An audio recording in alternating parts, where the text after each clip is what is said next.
Ideal spouses. حضرت ابو ہریرہ رضی اللہ تعالیٰ عنہ کہتے ہیں کہ رسول اللہ صلی اللہ علیہ وسلم نے فرمایا، عورتوں سے 4 چیزوں کی بنیاد پر نکاح کیا جاتا ہے: دین، خوبصورتی، مال اور حسب نسب کی وجہ سے، اور تم دیندار عورت سے شادی کرو تم حیات خاک آلود ہوں۔ رسول اللہ صلی اللہ علیہ وسلم نے فرمایا، جس کے 3 بیٹیاں ہوں اور وہ ان پر صبر کرے اور محنت و کوشش کر کے ان کو کھلائے پلائے اور انہیں پہنائے تو وہ اس کے لیے روز قیامت آگ سے 8 ثابت ہوں گی۔ الرجال قوامون علی النساء، مرد عورتوں پر قوام ہے، سورۃ النساء 34۔ شادی کے موقع پر فضول خرچی کرنے سے پرہیز کریں، بے شک بیجا خرچ کرنے والے شیطانوں کے بھائی ہیں۔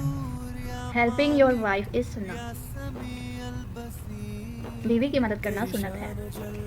رسول اللہ صلی اللہ علیہ وسلم نے فرمایا، اے گروہ جوانوں کے جو تم میں نکاح کے خرچ کی طاقت رکھتا ہو، یعنی نان و نفقہ دے سکتا ہو، تو چاہیے کہ نکاح کرے، اس لیے کہ وہ آنکھوں کو خوب نیچا کر دیتا ہے اور فرج کو زنا وغیرہ سے بچا دیتا ہے، اور جو نہ طاقت رکھتا ہو تو روزے رکھے۔